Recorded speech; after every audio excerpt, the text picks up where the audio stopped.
Hey everybody, Kirk Bohls here alongside Cedric Golden.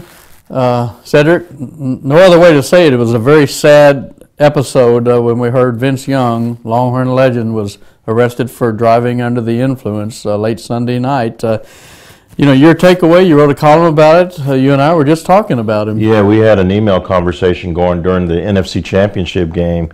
Cam Newton was kicking butt and taking names, and we all agreed, me, you, and John Mayer, our former colleague, that Vince Young was Cam Newton before Cam Newton. Very similar and styles. how ironic that only a few hours after that game ended, Cam Newton going to the Super Bowl and Vince Young going to jail. Yeah. It just seems something is not right about that. You wonder if there's any correlation at all. When you look back at Vince Young's career, he was in the league, 6, 7 years, had some good years in Tennessee, went to the Pro Bowl, and I think in terms of what Vince and how he perceived his career, it was kind of a bust. Mm-hmm. Had a decent record, 31-19, but he's the one that said he thought he'd be in the Hall of Fame. Yeah, he did, and Vince didn't meet Vince's standards. And when you go 30-2 in college and play so well and capture the imagination of the college football nation, and then have it not work out that way, even though he made a lot of good coin in the NFL.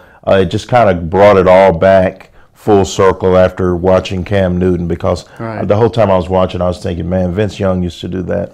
Well, if you and I are thinking about it, Vince Young's probably thinking the same thing. Now he's trying to get his life in order. He has a job with UT, makes $100K a year working with diversity and community outreach. Do you think this could rise to the level of costing him his job? I don't think so. If they didn't fire Augie Garrido, why would they fire Vince Young? Right. Vince Young had a lapse in judgment, and we're all entitled to mistakes. And I think that hopefully he will learn from this mistake and come back all the stronger. I don't think he's going to be on Longhorn Network anymore. I think they're probably going to disassociate themselves from him. But there's still some positive things that Vince Young can bring to this community. Well, it's going to be interesting. He does have a lot he can bring, and you wonder where he'll be in 10 years, because, as you said, it probably won't be in television. He doesn't strike you as the kind of guy that would get into coaching. But anyway, the wish is that he gets it turned around. Hope he doesn't have any big personal problems, but hope he puts this past him. Cedric Golden, Kirk Bohls here. We'll talk to you later.